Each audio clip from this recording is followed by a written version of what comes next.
প্রিয় দর্শক, কেমন আছেন সবাই? আপনাদের সবাইকে আমন্ত্রণ জানাচ্ছি নেক্সাস টেলিভিশনের নিয়মিত আয়োজন কেমন আছেন অনুষ্ঠানে। আমি ডাক্তার হাসান শাহরিয়ার কল্লোল। আপনারা জানেন যে এই অনুষ্ঠানে আমরা নানা ধরনের রোগ নিয়ে কথা বলে থাকি। রোগ কীভাবে প্রতিকার করা যায়, প্রতিরোধ করা যায়, সেগুলো নিয়ে কথা বলি। আজকে আমরা যে বিষয়টা নিয়ে কথা বলবো সেটা হচ্ছে মলদ্বার দিয়ে রক্তপাত। এটা খুব কমন একটা সমস্যা আমাদের রোগীদের, এবং সে বিষয়ে কথা বলবার জন্য আজকে আমাদের সঙ্গে আছেন ডক্টর ফাইজুর রেজা। তিনি consultant colorectal surgeon, Sydney, Australia. তিনি একই সাথে university of Notre Dame Sydney senior lecturer এবং একই সঙ্গে Bangladesh medical society of New South ওয়েলসের general secretary. Doctor Faizur Reza, আপনাকে স্বাগত জানাচ্ছি আমাদের অনুষ্ঠানে। Thank you doctor Kallol. আমরা শুরু করতে চাই, সেটা হচ্ছে যে মলদ্বার দিয়ে রক্তপাত এটা খুব কমন একটা সমস্যা। তো আপনি যেহেতু অনেক দিন ধরে অস্ট্রেলিয়াতে কাজ করেন, এই সমস্যাটা আমাদের দেশের জন্য যেমন খুব কমন, অস্ট্রেলিয়াতে বিষয়টা তাই, নাকি সারা পৃথিবী জুড়ে এটা একটা কমন সমস্যা? এটা সারা পৃথিবী জুড়ে একটা কমন সমস্যা।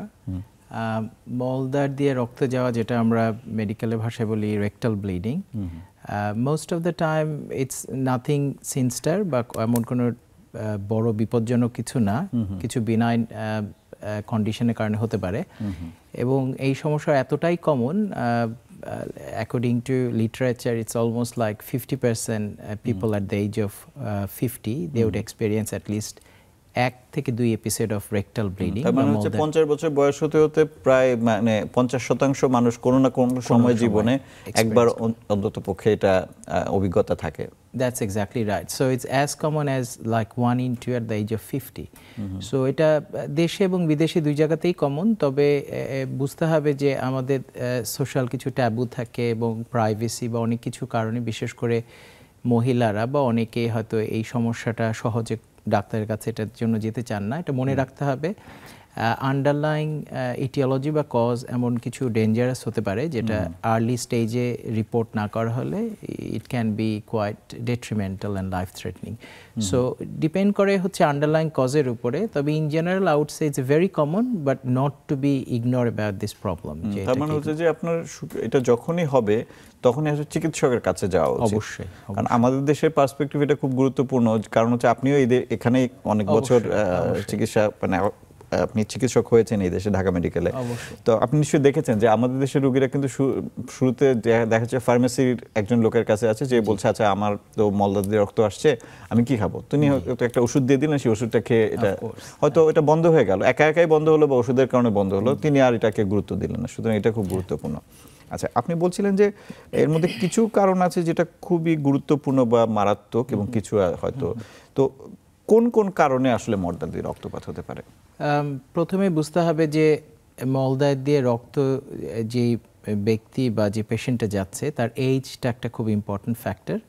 So anyone above the age, I would say 50 বা এবং তার ঊর্ধ্বে কারো যদি মলদ্বার দিয়ে রক্ত যায় এবং ওই রক্তের কালারটা যদি ব্রাইট রেড না হয়ে যদি মিক্সড উইথ আপনার পায়খানার সাথে যদি যায়, বা আমরা যেটাকে বলি তার সাথে যদি associated alteration in Baul habit, যদি তাদের চেঞ্জ ইন বাউল হ্যাবিট থাকে, মল থেকে যে অভ্যাসটা সেটা যদি পরিবর্তন হয়ে যায়, সেই সাথে ইন্টারমিটেন্টলি যদি রক্ত যায়, অ্যাট দ্য সেম টাইম রোগীর যদি আরও কিছু কনস্টিটিউশনাল বা অ্যাসোসিয়েটেড কিছু সিমটম থাকে, যেমন ক্ষুধামন্দা হতে পারে, ওয়েট লস হতে পারে, ওজন কমে যাওয়া, অথবা তার আনএক্সপ্লেইনড অ্যানিমিয়া থাকতে পারে, রক্ত কমে যাচ্ছে, হঠাৎ করে বোঝা যাচ্ছে না।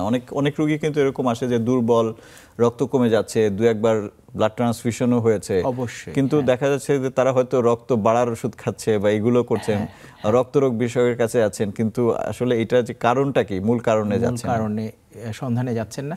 সো সেই ক্ষেত্রে আমার মনে হয় যে বিশেষজ্ঞ হিসেবে আমরা যেভাবে ওইখানে চিকিৎসা করি,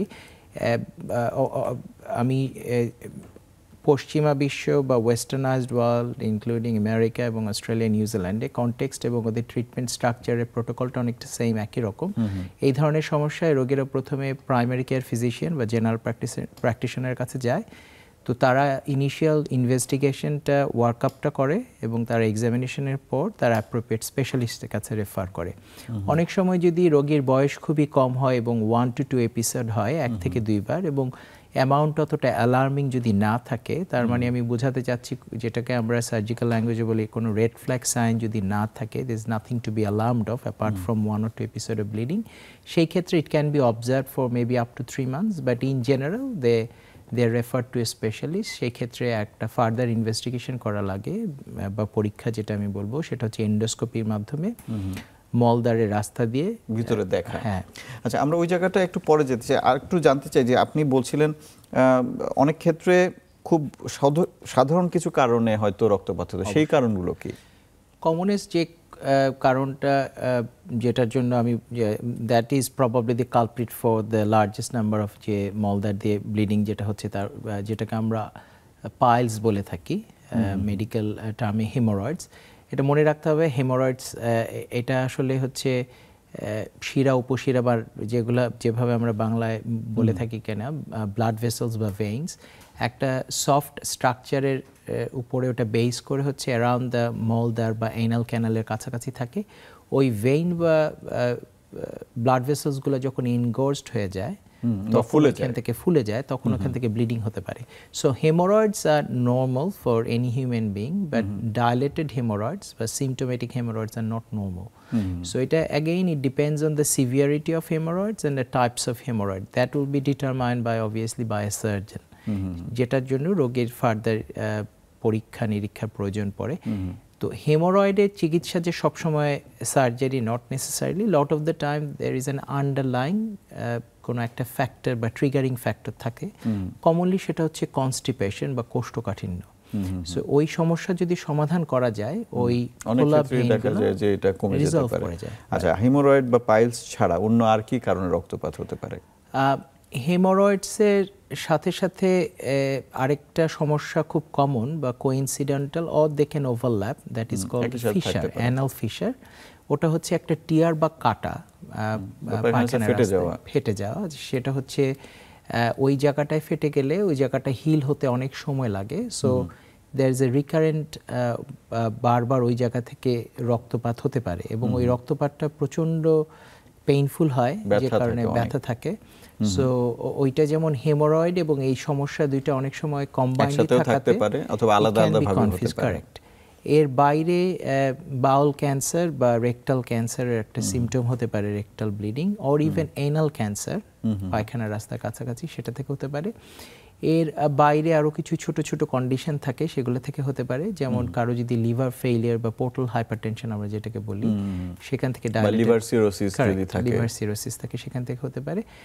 অ্যাপার্ট ফ্রম দ্যাট মনে রাখতে হবে অনেক সময় মেলানোমা বা হচ্ছে যেটা স্কিন ক্যান্সার এক ধরনের, সেটা অনেক সময় হেমোরয়েডসের সাথে কনফিউজ বা এটাকে বিভ্রান্ত করতে পারে চিকিৎসককেও।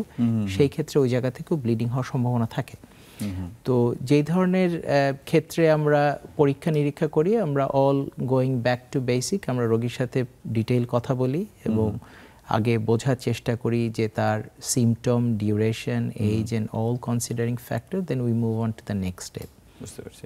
না, আপনি যেটা দিয়ে আমরা শুরু করলেন যে কারণগুলো, তার মধ্যে সবচেয়ে আপনি বলেছেন কমন বা যেটা সবচেয়ে বেশি হয় সেটা হচ্ছে পাইলস।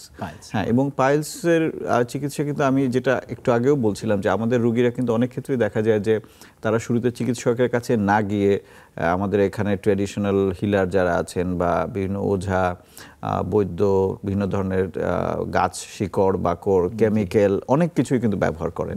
তো এই জিনিসটা আপনি যদি একটু বলেন যে মানে এই ধরনের চিকিৎসাগুলো নেওয়া কতটা বিপজ্জনক? আমি বলবো অ্যাজ এ ফিজিশিয়ান অভিজ্ঞতা নেই। আমি যদিও ঢাকা মেডিকেল থেকে পাশ করি, কিন্তু তারপরে দেশে আর কাজ করার সুযোগ হয়নি। গত 20 বছরের মতো এই দেশের বাইরে কাজ করছি। তবে আমার কাছে মনে হয় এগুলার কোনো সায়েন্টিফিক বেসিস আছে বলে আমার জানা নেই। তবে আমরা দেশের বাইরে যারা কাজ করি, আমরা সবসময় we based on evidence of scientific research papers, what we call evidence-based medicine. সেখানে এটার কোনো অস্তিত্ব আছে বলে আমার জানা নাই। তবে কিছু হার্বাল হয়তো প্রাগৈতিহাসিক আমলে কারো অ্যানেকডোটালি কোনো হেল্প করতে পারে সেইটার বেসিসে, অথবা কোনো রোগী হয়তো হেল্প করেছে, সে হয়তো অন্যজনকে ইনফরমেশনটা পাস অন করে। রাইট এই ব্যাপারে আসলে আমার কোনো রাইট, কিন্তু এটা আপনি রেকমেন্ড করবেন না, বিষয়টা হচ্ছে অবশ্যই না, তাই যে অবশ্যই। এটা চিকিৎসকের কাছেই যেতে হবে। জি, আরেকটা বিষয় হচ্ছে যে অনেক ক্ষেত্রেই দেখা যায় যে আপনি দেখবেন মানে বিশেষ করে বাংলাদেশে আমরা দেখি যে মলদ্বারের যে কোনো সমস্যা হলে সবাই বলেন যে আমার পাইলস হয়েছে। আপনি রুগী যখন আসে, আমরা যখন জিজ্ঞেস করি যে আপনার কি সমস্যা, উনি কিন্তু ওনার সমস্যাটা বলেন, উনি বলেন যে আমার পাইলস হয়েছে, কিন্তু সেটা ফিশারও পাইলস, ফিস্টুলাও পাইলস, সবকিছুকেই পাইলস বলেন, কিন্তু এটা তো আসলে নানা ধরনের সমস্যা থেকে হতে পারে। তো আপনি বলছিলেন যে সব ধরনের পাইলসে কিন্তু আপনার অপারেশন লাগে না বা চিকিৎসা সেরকম ভাবে, তো আপনারা কিভাবে বোঝেন যে কোন ধরনের পাইলসে বা হিমোরয়েডে কি ধরনের চিকিৎসা প্রয়োজন? এইটার জন্য এটা বোঝার জন্য অবভিয়াসলি এনাফ মেডিকেল নলেজ থাকতে হবে এবং ওই পার্সনটা preferably should be a surgeon, যে কিনা এটা অ্যাসার্টাইন করতে পারে বা বুঝতে পারে। রোগীদের সহজার্থে বলি, সব ধরনের পাইলস ব্যথার সৃষ্টি করে না বা ব্যথা দেয় না বা পেইনফুল হয় না। যেই পাইলস বা হেমোরয়েডস সাথে প্রচণ্ড ব্যথা থাকে, সেটা হতে পারে আমরা বলি এক্সটার্নাল পাইলস বা outside of the anal canal একটা লাইনিং আছে যেটা বাইরে, এবং সেই এক্সটার্নাল পালসের সাথে অনেক সময় অ্যাসোসিয়েটেড ফিশারও থাকতে পারে অথবা নাও থাকতে পারে। আরেক ধরনের পালস আমরা যেটাকে বলি ইন্টারনাল পালস, মলদ্বারের ভেতরে, এবং ওইটা যখন অ্যাডভান্স স্টেজে হয় ওইটা কিছুটা বাইরেও চলে আসে, যেটা একটা লাম্পের মতো ফিলিং হয়। সেটা নর্মালি হচ্ছে পায়খানা করার পরে ওই জিনিসটা আবার চলেও যেতে পারে, থেকেও যেতে পারে। সো ওইটার গ্রেডিং অথবা সিভিয়ারিটি দেখে আমরা অ্যাসার্টেইন করি। But overall, if we look at the scientific paper, literature, research, or even clinical experience থেকে আমি বলতে পারি, in my practice 70% hemorrhoids আমি আসলে অপারেশন করি না বা করার প্রয়োজন পড়ে না। তার এটার কারণ হচ্ছে এটা লাইফস্টাইল মডিফিকেশন ওর আন্ডারলাইং ট্রিগারিং ফ্যাক্টরটাকে যদি আমরা সলভ করতে পারি, they get better. It could be obesity, can be chronic cough, it could be prostate, স্থূলতা বা অতিরিক্ত ওজন, that's right, অথবা হতে পারে ক্রনিক কফিং এর কারণে হতে পারে, যাদের মানে দীর্ঘস্থায়ী কাশি যাদের থাকে, কোষ্ঠকাঠিন্য যেটা কনস্টিপেশন আমরা বলি, এর বাইরে হতে পারে কারো প্রোস্টেট গ্ল্যান্ডের যদি ফুলে যায়, বিশেষ করে এলডারলি পেশেন্টের প্রস্রাবে কষ্ট হয়, চাপ দিয়ে প্রস্রাব করতে হয়। এর বাইরে কমনলি ইয়াং ফিমেলদের প্রেগনেন্সির সময় যখন প্রসবকালীন সময় হেমোরয়েডসটা প্রমিনেন্ট থাকে, then it resolves over a period of time. এবং এটা মনে রাখতে হবে, সার্জারির complication can be really life changing for some patients, and এর আউটকাম যদি ভালো না হয় তাহলে রোগী বাকিটা জীবন এটা নিয়ে সাফার করতে হয়। সো সেই ক্ষেত্রে decision making, clinical judgement is very very important, both for patient perspective and to give the best outcome as a surgeon as well. আচ্ছা, এখন যেটা হচ্ছে যে আপনি বলছিলেন যে বিভিন্ন ধরনের গ্রেডিং আছে, সেটার উপর ভিত্তি করে আপনি চিকিৎসা করেন। আপনি যদি মোটা দাগে বলেন যে আপনারা কি কি ধরনের চিকিৎসা করে থাকেন এই পাইলসের জন্য? হেমোরয়েডসের আসলে গোল্ড স্ট্যান্ডার্ড, আমি জানি আপনি নিজেও সার্জন, আপনি ভালো করে জানবেন, gold standard still Milligan Morgan haemorrhoidectomy আমরা যেটাকে বলি, সেটা হচ্ছে হেমোরয়েডাল টিস্যু বা ওই ডাইলেটেড ভেইনসগুলা রিমুভ করা উইথ ওভারলাইং মিউকোজা বা লাইনিং, যেটা কাভারিং যেই লেয়ারটা থাকে সেটা সহ রিমুভ করা, লিভিং দ্য মাসল লেয়ার বা আন্ডারলাইং যে রেস্টিং যে টিস্যুটা থাকে সেটাকে ইনট্যাক্ট রেখে দেয়া। সো ওইখানে দুইটা থিন বা খুব পাতলা দুটো মাসেল থাকে, but they are so important. ওই মাসেলের ড্যামেজ, বিশেষ করে যে মাসেলটার কন্ট্রোল বাই ব্রেইন, ওইটা যাতে ড্যামেজ না হয়, যেটা কন্ট্রোল করে, আমরা যেটা খোলা বা বন্ধ করতে পারি, খোলা বা বন্ধ করা, ওই মাসেলটা প্রিজার্ভ করার টেকনোলজি যেটা, সেটা বিভিন্নভাবে অ্যাসার্টেন করা যেতে পারে। আল্ট্রাসাউন্ড গাইডেন্ট হতে পারে, আমরা এটাকে বলে HALRAR procedure, haemorrhoidal artery ligation. But the as a matter of fact, lot of technology থাকার পরেও, if you look at the level 1 evidence scientific paper, still the gold standard is the best. তার মানে open hemorrhoidectomy is the best. এর বাইরে circular stapler একগুলো use করা হয়, যেটা হলো যেটাকে লঙ্গো প্রসিডিউর বলা হয় বা স্টেপল হেমোরয়েডেক্টমি, এবং ওইটার ক্ষেত্রে খুবই important patient selection, it's case by case. এটা হতে হবে সার্কামফারেন্সিয়াল সব দিকে, এটা হতে হবে গ্রেড 3 or গ্রেড 4, যেটার সাথে অ্যাসোসিয়েটেড আমরা বলি rectal prolapse. So those type of patient এই ধরনের লঙ্গ প্রসিজিওর, যেটা বাংলাদেশে কমনলি পরিচিত, অস্ট্রেলিয়াতে এটাকে লঙ্গ বলা হয় না এবং ইউকেতেও না, তো ওইটাকে আমরা বলি staple haemorrhoidectomy. It's becoming out of fashion in western world. It's only, কারণটা হচ্ছে যখন if you look at the good literature paper, এটার লং টার্ম আউটকাম এবং complication rate is higher compare to the gold standard.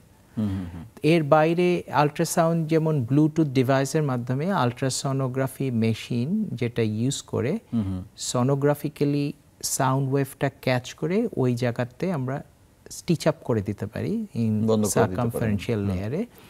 That is also a sustainable and good outcome. I would say 70 to 80% that works really well, depends on surgeon's experience. So as a surgeon, our practice হচ্ছে mostly hemorrhoidectomy. I do a lot of Halder procedure, artery ligation with the Bluetooth device, যেটাকে আমরা বলি, ওটা একটা special, ওটা আপনি সবচেয়ে বেশি করে থাকেন, স্পেশাল ডিভাইসের মাধ্যমে আসে। খুব কম, আমি বলবো যে 1 in a 3 to 4 months I may do one staple hemorrhoid. আমরা আরেকটা বিষয় নিয়ে এরপরে কথা বলবো, সেটা হচ্ছে যে লেজারটা আমাদের দেশে এখন অনেক আসছে। একটা বিরতির সময় হয়ে গেছে, বিরতির পর ফিরে এসে, প্রিয় দর্শক, ছোট্ট একটা বিরতি নিচ্ছি, ফিরে এসে আবার কথা বলবো।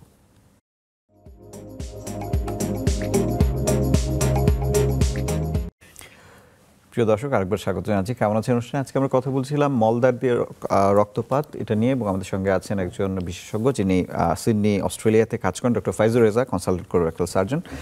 বিরতির আগে আমরা বিভিন্ন ধরনের পাইলসের চিকিৎসা নিয়ে কথা বলছিলাম। একটা প্রশ্ন আমার মনে এসছে, সেটা হচ্ছে যে আমাদের দেশে এখন বেশ লেজার দিয়ে পাইলসের চিকিৎসা এটা খুব জনপ্রিয় হয়েছে। আপনারা কি অস্ট্রেলিয়াতে এটা করছেন কিনা? It's not that popular, আমি বলবো না এটা হচ্ছে না, very selective, আমি বলবো it's not popular amongst our generation, বা আমরা যারা যেই অস্ট্রেলিয়াতে যে জেনারেশনটা মোস্টলি হচ্ছে গিয়ে ট্রেইন ইন ল্যাপারোস্কোপিক এরা or mixed of laparoscopic and open, আমাদের খুব একটা কমন না। কারণ প্রথম কথা হচ্ছে অস্ট্রেলিয়া বা যে কোনো পশ্চিমা বিশ্বে যে কোনো technology to be approved by a hospital that needs a lot of paper works to justify to buy a laser beam, এবং ওই প্রসিজারটা করার আগে ওরা সবার আগে যেটা দেখে এটা সেফটি, কস্টিং এবং এটা এনাফ সায়েন্টিফিক বেস আছে কিনা। লেজার টেকনোলজি আমি বলবো relatively new for haemorrhoids at least, যে ন্যারো বিমটা ইউজ করে হচ্ছে গিয়ে মাধ্যমে হচ্ছে হেমোরয়েডাল টিস্যুকে সেপারেট করা হয় আন্ডারলাইং মাসেল থেকে, but there is not enough evidence with a long term outcome. So probably in another few years time it may become popular, but I would say টেকনোলজিটাই নতুন, সেই হিসেবে আসলে প্রচুর এভিডেন্স জড়ো করার সময় হয়নি, evidence to justify or prove that this is better. So একটা জিনিস মনে রাখতে হবে যে একটা রোগের 4 ধরনের চিকিৎসা থাকতে পারে। সবার আগে আমরা যে জিনিসটা দেখি এটা সেফটি, সেকেন্ড আমরা দেখি এটার এফিকেসি এবং কেস সুইটেবিলিটি, এরপরে কস্টিং। সো সব কিছু মিলিয়ে যদি if this procedure is superior to other, then it will become more popular. So in that regard, I would say laser hemorrhoidectomy is not that popular, especially in Australia or Sydney তে আমি বলতে পারবো, এর বাইরে আমি আসলে বলতে পারবো না। আচ্ছা, এবারে আমরা একটু যদি কোলোরেক্টাল ক্যান্সারের দিকে আসি, যেটা আসলে মলদ্বার দিয়ে রক্তপাতের সবচেয়ে গুরুত্বপূর্ণ কারণ, মানে হয়তো সবচেয়ে বেশি কারণ না, কিন্তু সবচেয়ে গুরুত্বপূর্ণ কারণ, এবং যেটা আপনার পাইলস হলে আসলে কোনো সমস্যা হবে না, আপনি হয়তো ভুগবেন, কিন্তু আপনার যদি ক্যান্সার হয় সেটা ছড়িয়ে পড়বে এবং আপনার জীবন সংশয় ঘটাতে পারে। সেই জন্য জানতে চাচ্ছি, আপনি বলছিলেন যে আপনারা এক ধরনের এন্ডোস্কোপির মাধ্যমে মলদ্বার দিয়ে একটা ক্যামেরাকে ঢুকিয়ে এটা দেখার চেষ্টা করেন। কোলোনোস্কোপি বা এই ধরনের এন্ডোস্কোপি সম্পর্কে কিন্তু মানুষের এক ধরনের ভীতি কাজ করে, এবং অনেক রুগী দেখা যাচ্ছে যে হয়তো 3 বছর আগে তাকে কোনো একজন ডক্টর বলেছিলেন যে আপনি কোলোনোস্কোপি করে আসেন, কিন্তু তিনি তখন করেননি এবং পরে অনেক অ্যাডভান্স ডিজিজ নিয়ে প্রেজেন্ট করছেন। অস্ট্রেলিয়াতে কি এরকম হয়? আমি বলবো এক্সট্রিমলি রেয়ার, একদম হয় না সেটা বলবো না, তবে maybe handful once or twice in year, খুবই আনকমন। কারণ ওইখানে রোগীরা আসলে বিশেষজ্ঞ ডাক্তারের যখন পরামর্শ নেয়, they take it really seriously. Even family ফিজিশিয়ানের কাছে আমি বলবো যে কমপ্লায়েন্স এবং পেশেন্টের কমিটমেন্ট অথবা আউটকামটা কোয়াইট স্ট্রাকচার্ড, এবং রোগী যদি 3 বছর আপনি যেটা বললেন যে রোগীকে অ্যাডভাইস করা হয়েছিল to get a colonoscopy camera test, যদি না হয়ে থাকে they will be multiple reminder to the patient, so they will get it. So আমার কাছে মনে হচ্ছে এটা কলোনোস্কোপি সম্পর্কে আপনি যদি তাহলে বলেন যে সারা পৃথিবীর লোকজন করছে, আমাদের দেশের জনগণ করতে চাচ্ছে না কেন, মানে সমস্যাটা কোথায়? আমার মনে হয় আমাদের এই বিষয়ে আর একটু স্ট্রিক্ট হতে হবে, এই অর্থে প্রচারের ব্যাপারে আমাদের একটু কেয়ারফুল হতে হবে যে আমরা আসলে রোগীর কাছে কি মেসেজটুকু দিচ্ছি। এটা হতে পারে Bangladesh college of physicians and surgeons থেকে, বিসিপিএস থেকে এমন একটা কোনো লিফলেট বা এমন একটা কিছু যেটা সেফটি, এটার ইম্পর্টেন্স, এটা গুরুত্বখানি কত, বিশেষ করে কলোনোস্কোপির মাধ্যমে একটা ক্যান্সার যদি আর্লি ডিটেকশন হয় that can save someone's life. এবং এটা বোঝাতে হবে যে এই একটা স্ক্রিনিং কলোনোস্কোপি এতটাই গুরুত্বপূর্ণ, একটা জীবন, একটা পরিবার ধ্বংস করে দিতে পারে। সেই ক্ষেত্রে এই ক্যামেরা টেস্টটা ইগনোর করার কোনো কারণ নেই। এটা ব্যথা ছাড়া করা সম্ভব, মাইল্ড সিডেশন এবং হ্যাঁ, এবং এই procedure I would say it's an investigation, it's not even a I would not say procedure. হ্যাঁ, এটা কোনো কাটা ছেঁড়া ওই ধরনের কিছু থাকে না। যে কোনো প্রসিজিওরে সামান্য রিস্ক ফ্যাক্টর থাকতেই পারে, বাট ইন এক্সপেরিয়েন্সড হ্যান্ড এই কলোনোস্কোপি বা মলদ্বারের মাধ্যমে, পরীক্ষার মাধ্যমে ক্ষতি হওয়া যেটা বলি, কলোনোস্কোপিক পারফোরেশন বা কোনো হোল অ্যাক্সিডেন্টালি হওয়ার সম্ভাবনা লিটারেচার বলে বা রিসার্চ পেপার বলে 1 in 800 বা 1000। আর আমি বাংলাদেশের কনটেক্সটে আমার এখন যেহেতু আমি এখানে থাকি না, আমার ও ধরনের আইডিয়া নেই, কিন্তু অস্ট্রেলিয়া এবং আমেরিকা এবং ইংল্যান্ড আমি দেখেছি যে ওইখানে যারা এন্ডোস্কোপিক প্রসিজিওর করে they have to go through very strict rules and regulations to have their yearly accreditation। তারা যে করতে পারবে বছরে বছরে সেটাকে আবার অ্যাপ্রুভ করতে হয়। অ্যাপ্রুভ করার জন্য একটা আলাদা কমিটি বা বডি থাকে যারা হলো তার পারফরমেন্সটা রিভিউ করে। সো এই প্রসিজিওর যারা করে তারা এতটাই সেফ, এই প্রসিজিওরে কারো এই ধরনের, আমার ক্ষেত্রে খুবই বলবো যে আমার এখন পর্যন্ত হয়নি যে কেউ ভয় পেয়ে প্রসিজিওরে যায়নি। অন্য কোনো কারণ থাকতে পারে, ওই জিনিসটা ওখানে কাজ করে না। সো আমার কাছে মনে হচ্ছে যে কোনো প্রাতিষ্ঠানিকভাবে, সরকারিভাবে হতে পারে, বিসিপিএস বা কোনো মানে প্রাতিষ্ঠানিক সোসাইটিগুলো দায়িত্ব নিয়ে এই জিনিসটা মানুষকে মেসেজের মাধ্যমে হতে পারে যে প্রপার ইয়াতে যে বাউল ক্যান্সার বা বৃহদান্তের যেই ক্যান্সার বা growth, it's a third leading cause of death world wide, এবং ক্যান্সার জনিত যে মৃত্যুগুলো ঘটছে তার মধ্যে তৃতীয় প্রধান কারণ লাং ক্যান্সার এবং ব্রেস্ট ক্যান্সার পরই, আপনিও জানবেন। সো এবং বাউল ক্যান্সারই অ্যামাংস্ট অল দিস ক্যান্সার যেটা early detection can be fully curable. I would say স্ক্রিনিংয়ের মাধ্যমে যে বাউল ক্যান্সারগুলো ডিটেক্ট হয় 7% to 10% depending on the screening protocol, তার মধ্যে 90% early Baul cancer is fully treatable. So সেই ক্ষেত্রে এটার গুরুত্বখানি এতটাই, ইট can improve your longevity from 6 months to 6 years or 10, 15, 20 years। মানে একদম সুস্থ হয়ে গেলে তখন তো রোগী আসলে স্বাভাবিক মানুষের মতোই বেঁচে থাকতে পারে। আরেকটা বিষয় হচ্ছে যে এই যে আপনি স্ক্রিনিং কোলোনোস্কোপির কথা বলছিলেন, অনেক ক্ষেত্রে দেখা যায় যে বাউলে অনেক ধরনের পলিপ থাকে, যে পলিপগুলো হয়তো পটেনশিয়াল ক্যান্সার হতে পারে, এবং সেই পলিপটা রিমুভালের পরেও কিন্তু পেশেন্টের ক্যান্সার হওয়ার ঝুঁকি কমে যায়, তাই না? অবশ্যই। সো পলিপ হচ্ছে, আমরা এটাকে বলি প্রিকারসার ফর এ ক্যান্সার, আপনি জেনে থাকবেন। সো সেটা হচ্ছে যে লাইনিংগুলো থাকে বৃহদান্ত্র বা লার্জ ইন্টেস্টাইনে, ও লাইনিংয়ের মিউকোসা বা ওইখানে যে গ্রোথগুলো হয়, ওই গ্রোথগুলো এন্ডোস্কোপির মাধ্যমে আমরা রিমুভ করে আমরা বায়োপসি করে কনফার্ম করি, এবং ওই এন্ডোস্কোপির মাধ্যমে যে গ্রোথটা রিমুভ করা হয় ওইটা বিনাইন গ্রোথও হতে পারে বা ম্যালিগনেন্ট গ্রোথও হতে পারে, মানে ক্যান্সারাস হতে পারে, নন ক্যান্সারাস হতে পারে। নন ক্যান্সারাস দেন অ্যাগেইন এটা ডিপেন্ড করে যে কতগুলো রিমুভ করা হচ্ছে এবং ওগুলোর ভেতরে আবার আর্কিটেকচারাল কোনো অ্যাবনর্মালিটি আছে কিনা। On that basis we recommend the patients to have another colonoscopy, যে তার ফলো আপ কোলোনোস্কোপি হবে। হ্যাঁ, পরবর্তীতে তার 12 মাস পরে হতে পারে, 24 মাস অথবা 3 বছর পরে, ম্যাক্সিমাম 5 বছর। সো ওইভাবে করে আমরা একটা গাইডলাইন ফলো করি, এবং যদি ক্যান্সারাস যদি পলিপ হয় সেই ক্ষেত্রে আমরা আবার কলোনোস্কোপির মাধ্যমে ওই পার্টিকুলার জায়গায় গিয়ে মোর মার্জিন বা ফার্দার কিছু রিমুভ করি, ওটা স্পেশাল টেকনিক বলে ইএমআর, অথবা ওই রোগীটাকে আমরা multidisciplinary team meeting where the pathologist can present, we go through the microscopic view and then আমরা সেই ক্ষেত্রে তাকে অপারেশনের মাধ্যমে এটা রিমুভ করার কথাও বলতে পারি। তার মানে হচ্ছে যে এটা আসলে খুবই গুরুত্ব রয়েছে যে আপনি রেগুলার কোলোনোস্কোপি করবেন। স্ক্রিনিং এর জন্য আপনারা আসলে কোন সময়টাকে, কোন বয়সটাকে বেছে নেন বা কোন বয়স থেকে শুরু করা উচিত?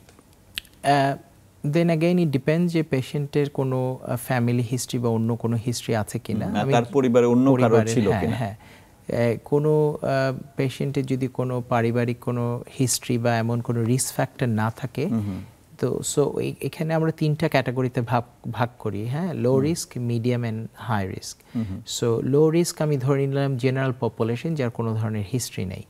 এই ধরনের ক্ষেত্রে কোলোনোস্কোপিক স্ক্রিনিং স্টার্ট করা হয় আফটার 49, সো 50 প্লাস, 50 বছর বয়স থেকে। সো 50 প্লাস যারা, তারা যদি চায় at the age of 45 general practitioner বা ফ্যামিলি ফিজিশিয়ানরা তাদের সাথে কন্ট্যাক্ট করে ইদার চিঠির মাধ্যমে বা ইমেলের মাধ্যমে ওয়েদার তারা এনরোল হতে চায় কিনা স্ক্রিনিং প্রোগ্রামে। Most of the patients they say yes. তখন সরকার তাদের বাসায় এক ধরনের কিট পাঠায় বা একটা স্যাম্পলের মতো, যেটাতে তারা স্টুল স্যাম্পলটা সেন্ড করে লোকাল যে কোনো প্যাথোলজি সেন্টারে, ওটা টেস্ট করা হয়। ওই বয়সটা শুরু হয় 50 থেকে 74 বছর বয়স পর্যন্ত, 50 to 74 এভরি 2 ইয়ার্স। 2 বছর পর পর তারা একটা মলে একটা স্যাম্পল পাঠায়। হ্যাঁ, কারেক্ট, স্যাম্পল পায়। স্যাম্পলটা যদি পজিটিভ হয়, they get a free colonoscopy to whoever they want to, যাকে জিপি রেফার করে সেই স্পেশালিস্ট। অস্ট্রেলিয়াতে বিশেষ করে আমরা যারা সার্জন হিসেবে কাজ করি, almost most of the surgeons they do endoscopies, এর বাইরে গ্যাস্ট্রোএন্টারোলজিস্টরা করে থাকেন। তো এন্ডোস্কোপির মাধ্যমে ডিপেন্ডিং অন আন্ডারলাইং এটিওলজি, যদি ওটা থাকে, যদি কোনো পলিপ গ্রোথ থাকে, তাদেরকে ফলো আপের দায়িত্ব পড়ে যায় আমাদের উপর। এবং এই যে রেকর্ডটা হচ্ছে, এটা অটোমেটিক্যালি গভর্নমেন্টের যে ডেটাবেসটা থাকে, হেলথ ডেটাবেস, হেলথ সায়েন্সে, ওখানে অটোমেটিক্যালি রেকর্ড হয়ে যায়। সেইখান থেকে সরকার জানতে পারে যে 100,000 কিট সাপ্লাই করার পর কতগুলো রেসপন্স এসেছে, কতগুলো পজিটিভ হয়েছে এবং কতগুলো কিওর হয়েছে। So that's how we know the statistics. তার মানে হচ্ছে যে এটা দিয়ে আসলে স্ক্রিনিং করে অনেক ক্ষেত্রেই ক্যান্সারও ডিটেক্ট করা যায়। অফকোর্স, যে হয়তো জানতোই না যে তার হয়তো ক্যান্সার হয়ে বসে আছে। আচ্ছা, এবারে আমরা আসি যে এটার যে চিকিৎসা, এটা তো ডায়াগনোসিস হলো, এটা চিকিৎসাটা আপনারা কিভাবে করেন? যদি ধরেন ক্যান্সার হয়ে গেল, তখন আসলে চিকিৎসা কি? মনে রাখতে হবে, আপনি সার্জন হিসেবে যেটা জানেন এবং আমি জানি আপনি নিজেও এই ধরনের ক্যান্সার অপারেশন করেন, মোস্ট অফ দ্য ইন্ট্রাঅ্যাবডোমিনাল বা পেটের ভেতরে ক্যান্সারগুলোর আর্লি ডায়াগনোসিস হলে surgery is the main stay of treatment. I am talking about মোটা দাগে যদি আমি বলি। সার্জারির বাইরে বিভিন্ন ধরনের চিকিৎসা আছে, তবে এটা সম্পূর্ণভাবে ডিপেন্ড করে 3টা বড় ফ্যাক্টরের উপর। একটাকে বলি আমরা পেশেন্ট ফ্যাক্টর, আরেকটাকে বলি ডিজিজ ফ্যাক্টর, এবং আরেকটাকে বলি হচ্ছে available options. So patient factor হচ্ছে দেন পেশেন্টের এজ এবং তার আদার কোমরবিডিটিস। আমি ধরে নিলাম যে বয়সটা কেমন, অনেক বেশি বয়সটা বয়স না কেমন, কম বয়স এবং তার অন্যান্য কোনো শারীরিক জটিলতা থাকে কিনা, ডায়াবেটিস, হাই ব্লাড প্রেশার, হার্টের সমস্যা, রাইট, কিডনি সমস্যা, কিডনি ফেইলিয়ার বা ইত্যাদি, বা আগে মাল্টিপল অপারেশন হয়েছে কিনা। Patient factor পর then we look at the disease factor. That means we mainly look at the type of the cancer, location of the cancer, and if the cancer has gone outside its original বা primary, যেখান থেকে এটা ছড়িয়ে গেল কিনা। এবং তৃতীয় option দেখে এই দুইটার কম্বিনেশনে what would be the best. Third option যাওয়ার আগে আমরা আমাদের একটা মিটিং হয়, depending on the facilities you work, either weekly or fortnightly we present, এবং ওইখানে আমরা কেস বাই কেস ডিসকাস করি প্রতিটা কেস, যেখানে আপনার radiologist, pathologist, surgeons, gastroenterologist, oncologist, radiation oncologist and medical oncologist. Then we decide whether the patient কে কি অপারেশনটা আগে একটা বোর্ডের মাধ্যমে আসলে সিদ্ধান্তটা হয়, যেখানে সব ধরনের চিকিৎসক থাকেন যারা এই ক্যান্সারের চিকিৎসা করেন। হ্যাঁ, এবং ওই চিকিৎসা, যদিও surgeon is the lead person until unless যদি রোগীটা প্যালিয়েশন মানে সার্জারি যদি অপশন না থাকে, then we hand in to medical oncologist. So এটা multi model and multi faceted treatment and it's very tailored. তার মানে হচ্ছে ইন্ডিভিজুয়াল পেশেন্ট, মানে এক একজন রোগীর জন্য চিকিৎসাটা এক এক রকম। এটা এরকম না যে একটা চিকিৎসাই সবার জন্য। Right, there is a protocol for the overall treatment, but দেন কোন রোগী কতটুকু চিকিৎসা পাবে সেটা আসলে নির্ভর করে ইন্ডিভিজুয়াল রোগীর উপরে। আচ্ছা, একটা বিরতি নিতে হবে, বিরতির পর ফিরে এসে নিশ্চয়ই আমরা বাউল ক্যান্সারের উপর আরেকটু আলোচনা করব। প্রিয় দর্শক, আরো একটা বিরতি নিচ্ছি কিছুক্ষণের মধ্যেই।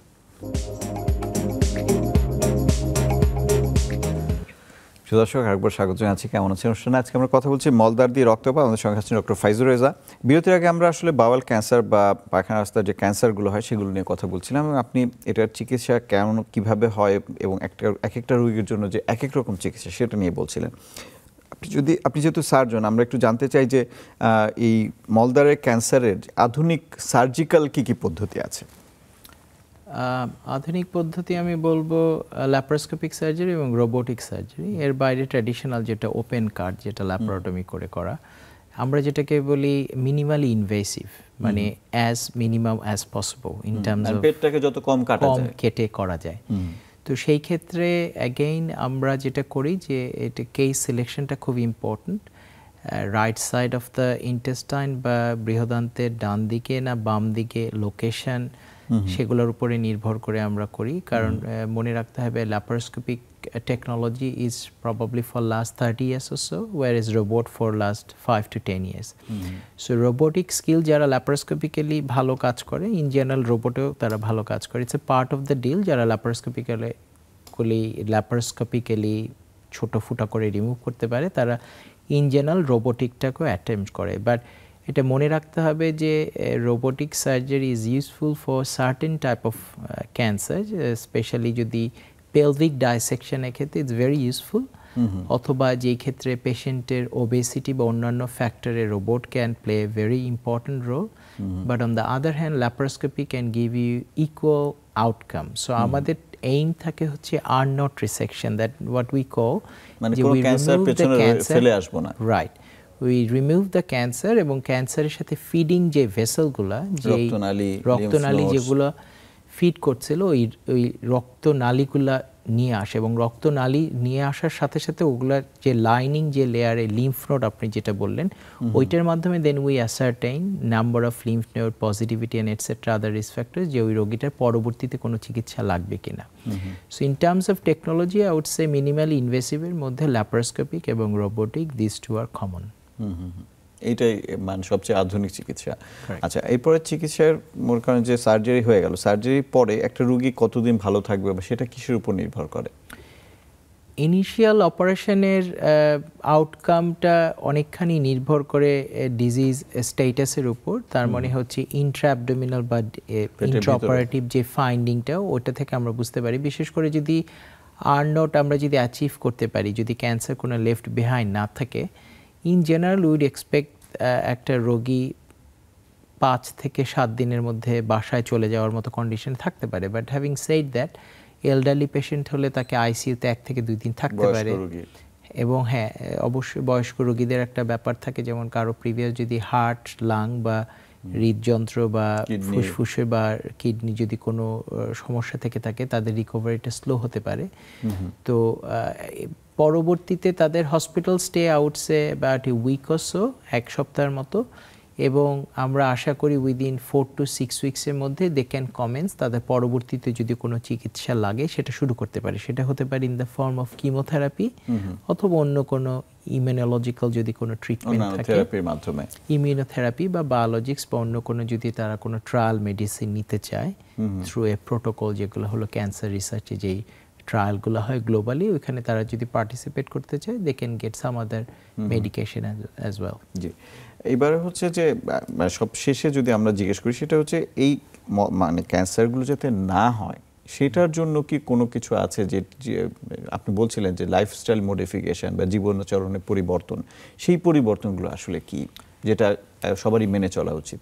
হ্যাঁ, আমার কাছে মনে হচ্ছে যে আমরা ডিজিজ ট্রিটমেন্টের ক্ষেত্রে যতখানি ফোকাস দেই, recently there is a changing treatment strategies in terms of আমরা মোর প্রিভেন্টেটিভ হেলথের দিকে বেশি ফোকাস করি। মানে প্রতিকারের চেয়ে প্রতিরোধটা হচ্ছে খুব ইম্পর্টেন্ট, এবং প্রতিরোধের শুরুটাই হবে আপনার মাইন্ডসেটটা, ইন টার্মস অফ আপনার লাইফস্টাইলটা যদি আমি মডিফাই করার কথা বলি, লাইফস্টাইলের মধ্যে আপনার পরে আপনার খাওয়া দাওয়া, আপনার স্লিপিং প্যাটার্ন থেকে শুরু করে বাউল হ্যাবিট এন্ড এভরিথিং। তার মধ্যে প্রিজারভেটিভ বা প্রসেস ফুডটা যদি আমরা কম খাই, খাওয়ায় যদি আমাদের ফাইবার অ্যাডিকুয়েট থাকে, এবং আমরা যদি রেড আঁশ জাতীয় এবং আমরা রেড মিটটা যদি পরিমিত খাই বা moderate but not too high, মানে গরু খাসির মাংস, এবং কেউ যদি অ্যালকোহল বা অন্য কোনো সাবস্টেন্স অ্যাবিউজের কারণে যদি থাকে, ওই জিনিসগুলো যদি আমরা অ্যাভয়েড করতে পারি, রিস্ক ফ্যাক্টরস অলমোস্ট 30% মতো কমে যেতে পারে। So that is a lifestyle modification. Secondarily কনস্টিপেশনটা অ্যাভয়েড করাও একটা খুব ইম্পর্টেন্ট বা কোষ্ঠকাঠিন্য, কারণ অনেক সময় এটা আপনাকে বাউল ক্যান্সার ডায়াগনোসিসে ডিলে করতে পারে, বিকজ অনেক রোগী মনে করে তার কোষ্ঠকাঠিন্য, ডাক্তার কাছে গিয়ে কি হবে। তো যখন অনেক সময় তারা ডাক্তার কাছে প্রেজেন্ট করে, could be too late. So ওই সমস্যাগুলো যদি আমরা ফোকাস করি, তাহলে আরেকটা যেটা একটু আগে বলছিলাম যে ওবেসিটি বা স্থূলতা যেটা বললেন, শারীরিক ওজনও একটা বড় ভূমিকা রাখে। কারণ ওজন কম রাখা বা কায়িক পরিশ্রমেরও একটা ভূমিকা আছে এখানে অবশ্যই। এবং কারো যদি ফ্যামিলি হিস্ট্রি অফ এই ধরনের ক্যান্সার থেকে থাকে, that can be risk factors, তাদেরকে বেশি সতর্ক হতে হবে। আরেক ধরনের ইনফ্লামেটরি বাউল ডিজিজ বলে একটা কন্ডিশন থাকে, যেটা একটা স্পেসিফিক ডিজিজ হচ্ছে আলসারেটিভ কোলাইটিস। বৃহদান্তে বা লার্জ ইন্টেস্টাইনে যদি ছোট ছোট আলসারের মতো কন্ডিশন থাকে, এবং ওইটা যদি মেডিকেল ট্রিটমেন্টে রেমিশন থাকার পরও তার যদি পলিপ বা ছোট ছোট গ্রোথ হয়, সেই ক্ষেত্রে বাউল ক্যান্সার হওয়ার সম্ভাবনা অনেকখানি বেড়ে যায়। সো এই জিনিসগুলা যদি কোনো রোগীর কনসিডারেশনে রাখে, তাহলে তার আর্লি বাউল ক্যান্সার ডিটেকশন অথবা এটাকে প্রিভেন্ট করাটা অনেক সহজ হয়। জি, আমি এবারে একটু অন্য ধরনের প্রশ্ন করতে চাই। সেটা হচ্ছে যে আপনি অনেক বছর ধরে অস্ট্রেলিয়াতে কাজ করছেন সার্জন হিসেবে, একই সঙ্গে আপনি কিন্তু অস্ট্রেলিয়াতে যে নিউ সাউথ ওয়েলসের যে মেডিকেল কাউন্সিল, বিশেষ করে বাংলাদেশি ডক্টরদের যে সংগঠন, সেটারও জেনারেল সেক্রেটারি হিসেবে কাজ করছেন। বাংলাদেশের ডক্টর যারা আসলে অস্ট্রেলিয়াতে যে কাজ করতে যায়, তাদের জন্য আসলে প্রসপেক্ট কেমন অস্ট্রেলিয়াতে? আমি বলবো ভালো, তবে এটা ডিপেন্ড করে হচ্ছে উনি কি ধরনের মাইন্ডসেট নিয়ে বা কি ধরনের প্রিপারেশন নিয়ে যাচ্ছেন। কারণ অস্ট্রেলিয়ায় সরাসরি ডাক্তার হয়ে যাওয়ার সুযোগ বাংলাদেশ থেকে খুবই কম আমি বলবো। ওইখানে গিয়ে নিজেকে প্রিপেয়ার করে নিতে হবে, এবং এটার জন্য এনাফ সময় দরকার। তবে নাম্বার অফ মেডিকেল স্কুলস অস্ট্রেলিয়াতে কয়েক বছর আগে বাড়ানোর কারণে ওদের ওভারসিজ ট্রেইন ডক্টর, আমাদের মতো যারা অন্য দেশ থেকে এমবিবিএস করে যায়, তাদের প্রয়োজনীয়তা অনেকখানি কমে গেছে। এবং মনে রাখতে হবে globally competition has gone really high. So সেই ক্ষেত্রে আমি বলবো যে 2 থেকে 3 বছরের একটা প্রস্তুতি থাকতে হবে ওইখানে গিয়ে পড়াশোনা করার। একটা ইংরেজিতে দক্ষতার জন্য এক ধরনের পরীক্ষা দিতে হয়, এবং অস্ট্রেলিয়ান মেডিকেল কাউন্সিলে 2টা পার্টে এক্সাম দিতে হয়। অস্ট্রেলিয়া একটা মহাদেশ, এবং তার মধ্যে একটা সবচেয়ে বড় যেই স্টেটটা নিউ সাউথ ওয়েলস, সবচেয়ে বড় বলতে জনসংখ্যার দিক থেকে, সেই স্টেটের মেডিকেল সংগঠনের সেক্রেটারি হিসেবে আমরা যেটা করে থাকি সেটা হচ্ছে বাংলাদেশ থেকে যে কোনো ডক্টর নিউ সাউথ ওয়েলসে আসার পর তারা যদি আমাদের সংগঠনের Bangladesh medical society of New South ওয়েলসের মেম্বার হয়, তাহলে তারা বিনা খরচে আমাদের বিভিন্ন একাডেমিক অ্যাক্টিভিটিসগুলো পার্টিসিপেট করতে পারি। মানে আপনারা ওখানে এটা আয়োজন হ্যাঁ, আমরা ওগুলো আয়োজন করে থাকি, এবং ওটাতে সুবিধা যেটা হয়, তারা পার্টনার পেতে পারে, স্টাডি পার্টনার অথবা মেন্টর, এবং তারা জানতে পারে যে পরীক্ষাগুলো কিভাবে হয় এবং কিভাবে প্রস্তুতি নেওয়া প্রয়োজন। হ্যাঁ, প্রস্তুতি কিভাবে নিতে হয়, এবং মনে রাখতে হবে এই পরীক্ষায় পাস রেটটা যেহেতু অতখানি হাই না, সেই ক্ষেত্রে এই পরীক্ষাটা মাল্টিপল টাইমও দেওয়া লাগতে পারে, এবং এটা কোয়াইট এক্সপেন্সিভ অ্যাজ ওয়েল। মানে অনেক টাকা আপনাকে মানে এটা খরচ হয়। জি, তারপরে আপনার ধরেন একজন একটা পরীক্ষা পাশ করার পরে আপনার সেই ক্ষেত্রে দেখা যায় যে শুধু পরীক্ষা পাস না, চাকরি পাওয়ার একটা বিষয় থাকে, সেটার অ্যাভেলেবিলিটি কেমন? এইটা বড় শহরগুলায় খুব কম্পিটিটিভ আমি বলবো, কিন্তু ছোট ছোট কিছু রুরাল বা রিমোট গ্রামের মতো জায়গায় যেগুলো আছে অস্ট্রেলিয়াতে, সেখানে চাকরির কিছু সুযোগ থাকে। তবে মনে রাখতে হবে ওইটাও আপনার কম্পিটিশনের থ্রুতে ইন্টারভিউর মাধ্যমে যেতে হবে। অস্ট্রেলিয়া ওয়াইড হচ্ছে ন্যাশনাল ক্যাম্পেইন থাকে, মানে বছরের একটা পার্টিকুলার মান্থ বা মাসে ওরা হলো অ্যাডভার্টাইজ করে জবগুলো, তখন জবে অ্যাপ্লাই করতে হয়। মনে রাখতে হবে প্রথম বছর অ্যাপ্লাই করার পরেই যে ওই জবটা পাওয়া যাবে এমন কোনো গ্যারান্টি নেই। সেই ক্ষেত্রে আপনার মানসিক একটা প্রস্তুতি থাকতে হবে, এবছর না হলে আবার চেষ্টা করতে হবে পরের বছর।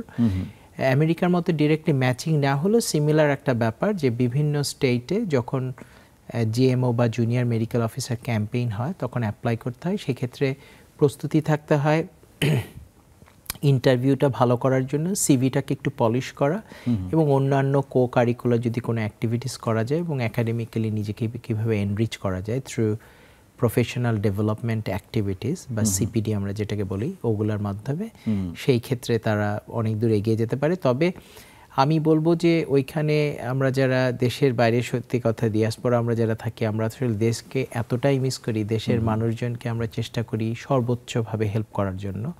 সেই ক্ষেত্রে we have our mentorship program, ওদেরকে 1-to-1 যদি কেউ কোনো হেল্প লাগে, যদি তার সিভি তৈরি করা বা পরীক্ষা প্রস্তুতি নেয়, সেটাও আমরা ব্যবস্থা করে থাকি। এবং আমাদের কিছু ওয়েবসাইটে রিসোর্সও থাকে, ওরা যদি চায় ওগুলো অ্যাক্সেস করে দেখতে পারে। জি, ডক্টর ফাইজুর রেজা, অনেক ধন্যবাদ। আমাদের আসলে সময় শেষ হয়ে গেছে, আমরা আরও অনেক কিছু আলোচনা করতে পারতাম, হয়তো ভবিষ্যতে আপনি যদি দেশে আসেন তখন আবার হয়তো আলোচনা করব। অনেক ধন্যবাদ যে আপনি আমাদের সময় দিয়েছেন। আপনাকে অনেক ধন্যবাদ। প্রিয় দর্শক, আজ এখানেই শেষ করছি। আশা করব যে ডক্টর ফাইজুর রেজা যা বললেন সেগুলো আপনারা মেনে চলবেন, যাতে আপনাদের মলদ্বার দিয়ে রক্তপাত হলে আপনারা যেন দ্রুত একজন চিকিৎসকের কাছে যান এবং যে যে বিষয়গুলো মেনে চলতে বলেছেন সেগুলো আপনারা মেনে চলবেন, যাতে আপনাদের মলদ্বারের ক্যান্সার আপনারা প্রতিরোধ করতে পারেন। অনেক ধন্যবাদ এতক্ষণ সাথে থাকার জন্য।